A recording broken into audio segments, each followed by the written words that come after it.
शेषरे सत मानिले जोगाण मंत्री राज्यर चाषी मानकठू चली कटनी छटनी जिला जोगाण अधिकारी सम्मिलन में स्वीकार कले मंत्री कृष्णचंद्र पात्र। कटनी छटनी एबे भी चली आमे ए गृह भीतर राज्य होबार किसी असुविधा नहीं। सरकार को आसिले बिना कटनी छटनी रे सबु चाषी धान किनिबा को प्रतिश्रुति देइतिला बीजेपी। हेले सरकार को आसिबार 2 वर्ष परे भी कटनी छटनी रोकिबारे विफल सरकार।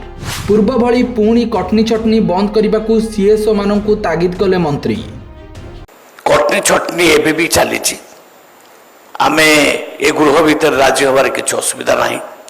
अनेक जगह कटनी छटनी होउछि आमे जोटी खबर पाउछु तुरंत जाई तार समाधान बाट बाहरी करछु। आवश्यक स्थले सेठी एक्शन भी नौछु। सेठी कटनी छटनी रे जो माने इन्वॉल्व अछंती से मिलर होंतु से किसी ऑफिसर होंतु जे भी होंतु ना कहीं आमे कहीदेवा को चाहूँ जे सरकार मोटो होछि लक्ष्य होछि जीरो कटनी छटनी। आदौ कटनी छटनी आमे करे दबु नहीं। जे भी करूचंती सावधान हो जानतो कारण एक्शन दिया जिवो। आगुर भी निया जाइछि आगु को भी निया जिवो। कटनी छटनी हबो नहीं। तेणु ये जो रोग अच्छी 24 वर्ष होला रोग चली से रोग को आम समाप्त करिया पड़िबो।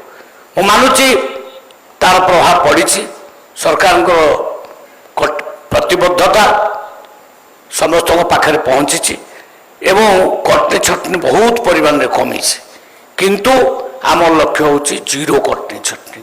कौन सी ऑफिसर्स जदि मिलर मान सहित माने संपर्क करू साहाय्य करुथिबे दयाकोरी करंतु नहीं।